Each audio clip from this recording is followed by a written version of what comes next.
Hey guys, welcome back to the next video of the Flappy tutorial series. In this video we're going to do we're going to get input, make the bird jump, and a whole bunch of other stuff. Maybe add some pipes, a couple pipes, depends how long this takes.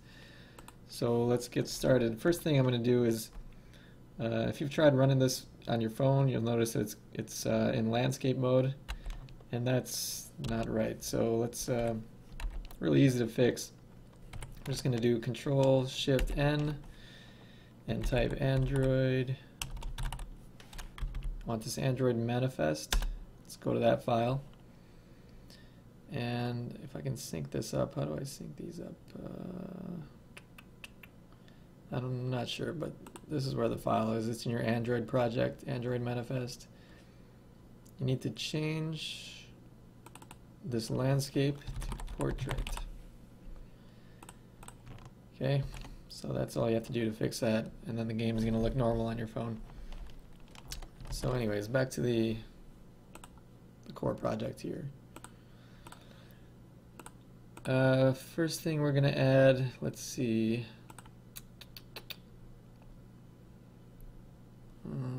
Where should I start with this stuff? Let's do the input first. Okay, so right now the bird just falls. You can't control him at all. So we're gonna add the jumping mechanic. So it's the only input in the game, really.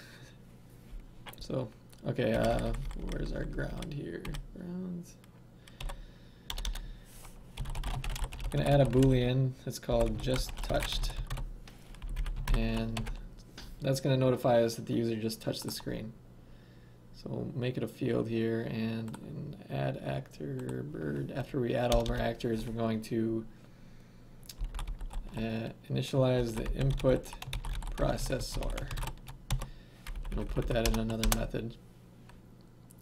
I just did alt enter and then create method. So IntelliJ creates a method for me, so I don't have to type all that stuff. So what's this method going to do? Basically, we have to tell LibGDX, we have to set the input processor, or tell LibGDX about an input processor that we want to use. So we're just do a GDX, it's a static, it's a class method, input.set. Let me do alt enter to import that dependency. Set input processor, and we're going to pass it a new input adapter. Okay, so if you hover over this input processor, it says it takes an input processor.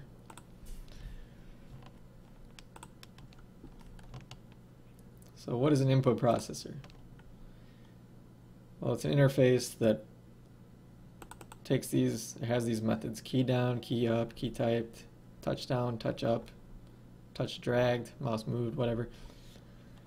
So we have to define these methods, right? But actually I'm using this input adapter. If I do a Control H here, you'll see the hierarchy. You have these different ones you can use too, I guess, but this isn't showing what I wanted to show. If I control click on it, you'll see that it already implements this input processor interface. And it implements key down, it just returns false. Implements key up, returns false. Doesn't do anything with any of these. It just it's up to us to override those methods to get it to do something different. So really the only one we care about is the touchdown method. We want to override that and do something with it, right? Because we want to know when the user pushes a button. And the other methods that it overrides, we don't care about. So we're just going to leave those as they are. So when the user touches down on the screen, it gives you the X, the Y, and some other stuff, but we don't care about that. We just care that the user push somewhere on the screen. And we're going to say just touched equals true. And we return false. I think that means if we return false, that we've handled the input. I think, right? Oh yeah, there it was. Shoot. If you go down here, you say returns whether the input is processed. So I think we should return true, actually, because we did process the input. Okay. So now we know when the user pushed on the screen. So what else? Let me just look at my notes here, see what else we have to do. I think that's it, actually.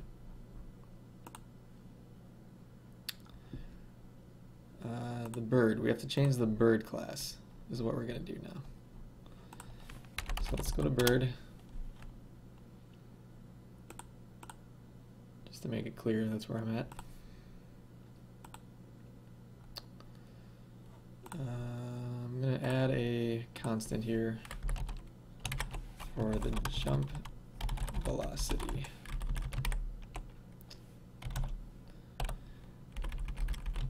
Actually change some of these around. I tweaked them a little bit, so let me just go ahead and update them. A lot more gravity, and the jump velocity is going to be pretty high. Try to make it similar to the real game. So in our Excel, in our constructor here, well, let's not do that yet. Let's make another method called jump. Okay, so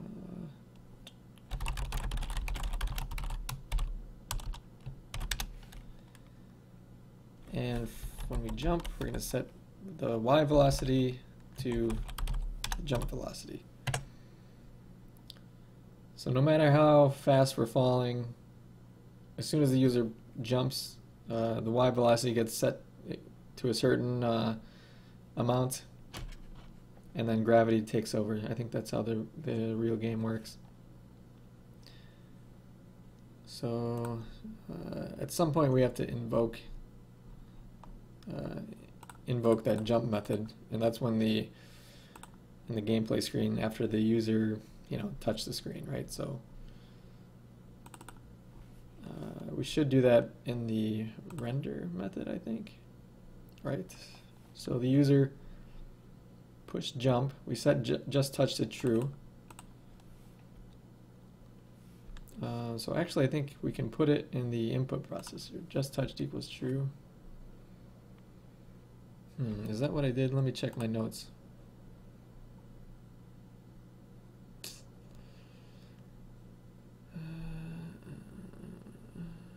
Well, let's just do that for now.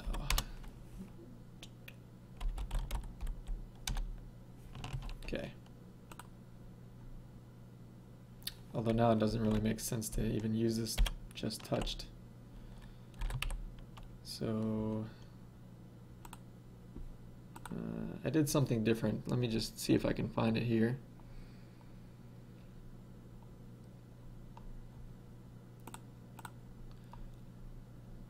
Okay.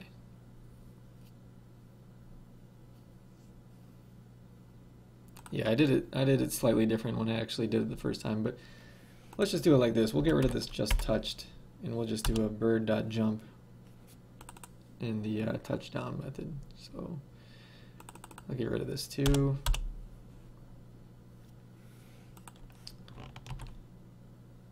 And that should do it, I think. So let me run this and see what happens.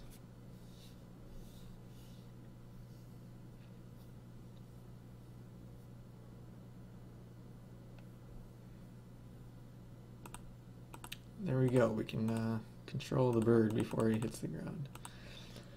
Now let's test the ceiling. If you remember in the last video, when we went above the ceiling, it should set us to dead and put our position to the top of the screen. So let's go up here, and something bad happened. So we scrolled off to the left of the screen. So let's go to the bird class, And let me clear out some of these. If above ceiling, we set the position to this blah blah align top. And I think this was where the error was. We wanted to set to align top left.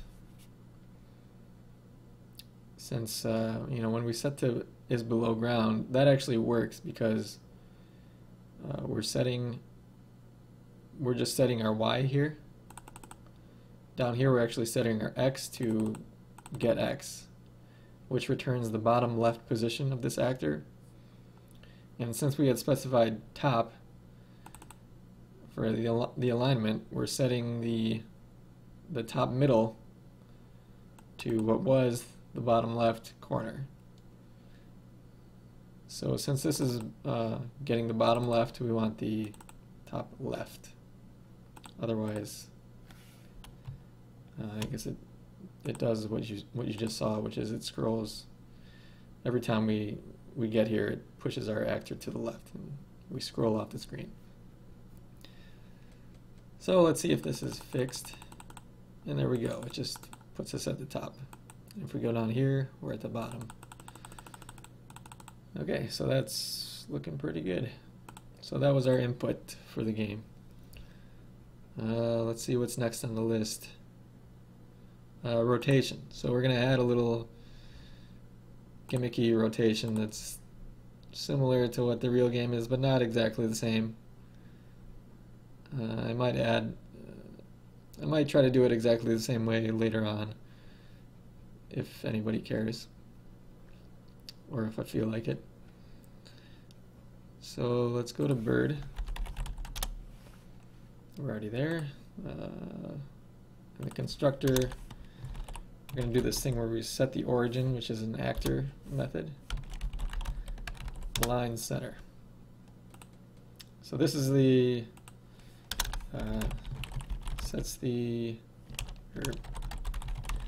defines the center for rotation. Otherwise, I think it defaults, the origin defaults to the bottom left. So if you leave it, if you don't set it to center, it'll when you actually call rotate on this actor, it'll rotate about the bottom left corner of the actor, which is not what we want. We want to rotate around the center. So after you get that set up, you can go down to your act method,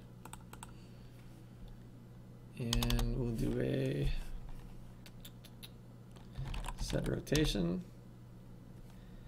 And so at 0, which is what it always is unless you tell it something else, the bird is actually looking to the right, like you saw in the video or in the game. So if you were to put 90 in here, it would make the bird face directly up, and negative 90 would be directly down. So basically, I want them to, when the user jumps or hits jump, I want them to be at like 45 degrees, and then as he falls, he's going to, depending on the y velocity, he's going to face downwards more. So I actually had this little nifty formula that I came up with. Math Utils is just a class that LibGDX provides for all kinds of various math things like random numbers, and this clamp method, which is it clamps a number between a certain range that we specify here. So let's see. I don't know why this isn't no documentation, but first method. Maybe if I can hold control, click here. Oh yeah, here's.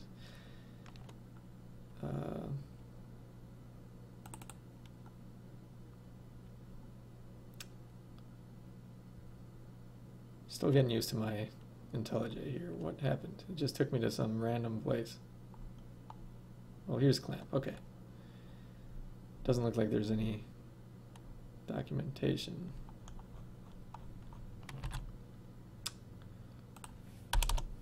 See if I can figure this out.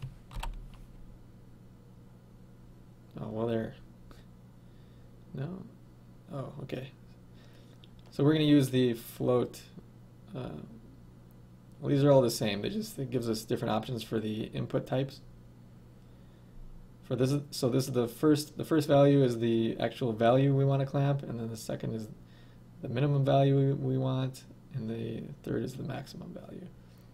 And then the clamp value is what gets returned. So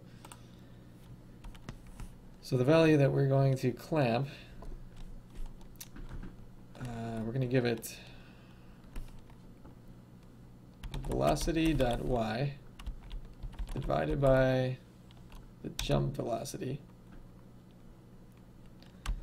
multiplied by 45 for 45 degrees.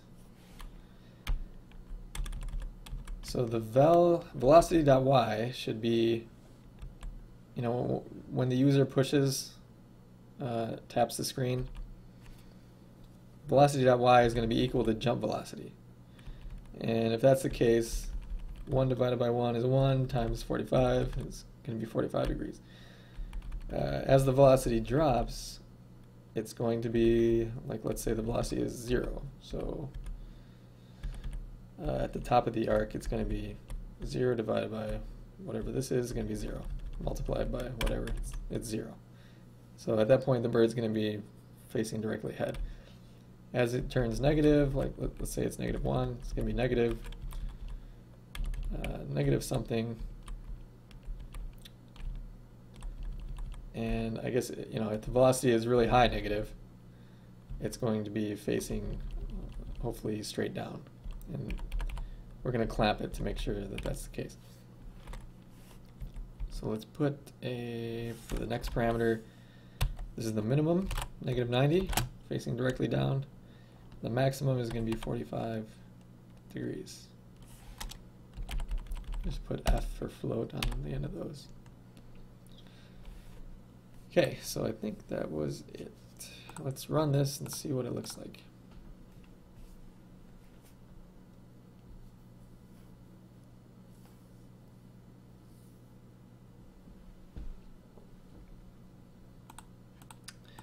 There you go. It's not quite the same way that the real Flappy game does it, but it's good enough for me for now. I think it'll be better with the sound effects and stuff. But pretty fun. It's already pretty fun to play. Having a hard time stopping right now. It's just so addicting. Man. Alright. Okay, so next thing. Do I want to do anything else? Oh, I'm going to do the dying part of it. So if I go to bird, instead of just in the act method, instead of just having this act method, I'm going to have do a switch on the state. The bird keeps its state alive or dead. Okay, so alive, do some. We'll handle the two states that it can be. So if it's alive, we're going to act alive. And we're going to act dead when it's dead. So I'll add these methods. Dead. Well, actually, when it's dead, we're not going to do anything. We're just going to say set the velocity to 0. So vector2.0 is just a control click. It's just a vector2 with 0, 0. And set the acceleration to also 0. So when we're dead, you can't move. It's just going to set velocity and acceleration to 0. For this act alive, let's create this method. Well, actually, let's go back.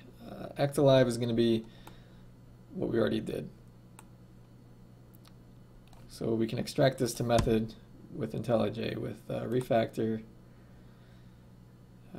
extract method, Control-M is the hotkey, act alive. Okay, there you go, it's in this method. So So this is all no problem now. Whoops. Whoops. What did I just do?